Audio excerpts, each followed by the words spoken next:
Elle est à Tel Aviv à présent et on espère qu'elle va bien malgré cette tempête Carmel qui a frappé le pays. Bonjour Judith.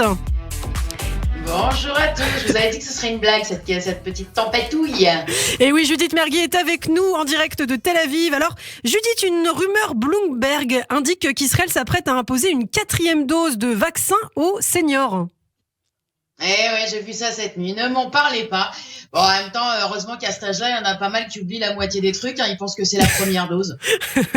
Non, la vraie info, par contre, c'est qu'en France, on a commencé à autoriser la vaccination pour les enfants. Et ça, c'est une super nouvelle pour moi. Je savais pas quoi offrir à mes neveux pour Noël, tu vois, là, ça tombe à pic. J'irais même, ça tombe à piqûre. Salut les petits chéris, devinez ce que Tata vous a offert? Des Kinder? Non, presque, des Pfizer. Tiens. Marceau, pour toi, ce sera Sinopharm parce que t'es adopté. Ah. Bah quoi? Attends. Je pensais que tu serais content d'entretenir des liens avec tes origines biologiques. Voilà. Tu vois pas quoi que t'es le seul à la maison à avoir des yeux très très en amande quand même. Enfin vachement. Voilà. Puis tu vois bien que les gens te regardent méchamment chaque fois qu'il y a une nouvelle vague en France. Bon, voilà.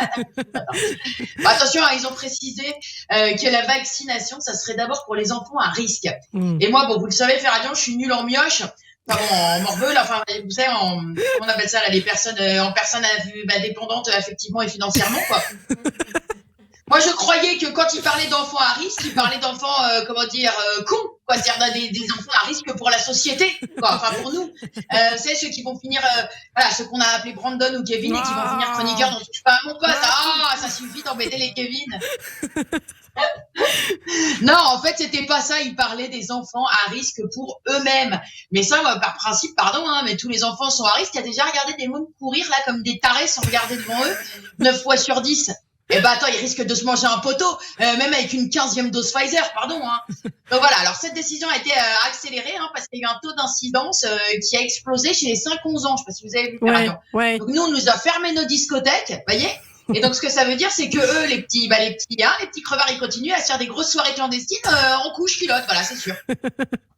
Jean Castex, notre Jeannot, a estimé que la vaccination des jeunes enfants était une nécessité, car il a dit ce sont des transmetteurs. Eh oui. C'est-à-dire que Jeannot, il aime encore moins les gosses que moi. Voilà. Alors, regardez. Cette recrudescence chez les enfants a entraîné en 3 semaines une fermeture de presque 10 000 classes. Alors, avec une moyenne de 20 élèves par classe, on en est à 200 000 classes en liberté. Or, parallèlement, on a en même temps assisté à ça une recrudescence des taux de suicide chez des jeunes parents. Coïncidence, Ferradion? Eh bien, je vous dis non, je ne crois pas. Alors, on précise, Judith, que dès le 20 décembre prochain, donc en fait, depuis déjà plusieurs jours maintenant, tous les enfants pourront se faire vacciner sur la base du volontariat. Oui, voilà, le volontariat, ils vont changer le week-end des parents. Bah alors, mon amour, tu préfères aller à Disney voir Mickey ou alors dans un entrepôt glacial pour qu'un monsieur qui sera, il sera déguisé en membre du Ku Klux Klan et puis il va te foutre une épée dans le bras et toi, tu pourras vomir après pendant 2 jours. Qu'est-ce que tu préfères? Alors, choisis. Et alors, attention, vous avez eu ce truc, c'est d'un vicieux, ça. Il faut l'autorisation d'au moins l'un des 2 parents pour que l'enfant se fasse vacciner. Comment foutre le bordel dans un couple et créer des disputes? Ah bah attends, moi je les vois déjà. Je te dis, Boban, écoute-moi mon fils, il fera pas de danse parce que c'est pas une gonzesse, d'accord? Et qu'ensuite, par contre, je veux bien qu'on le picouse un peu, dis donc. Si on lui refile une autre dose, là, ça va peut-être nous filer la 5G gratuite, ce sera déjà ça. Non, voilà, ça peut être une méthode éducative aussi, regardez. Et dis donc, maintenant tu ranges ta chambre parce que sinon je te prive de Pfizer pendant 3 doses. Tu vas voir la vie sous un délicat si elle est marrante.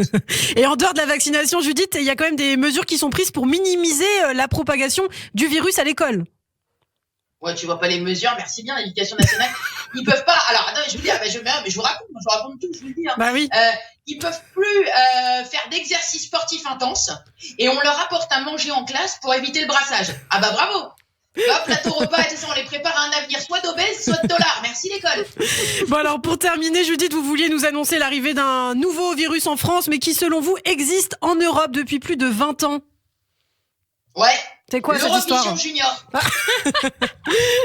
Qu'est-ce que c'est que cette merde encore? Vous avez vu? Non mais c'est hyper flippant. Attendez, il y a des gamines de 7 ans sur scène qui font des choses plus sexy qu'une Ferradion sous ecstasy.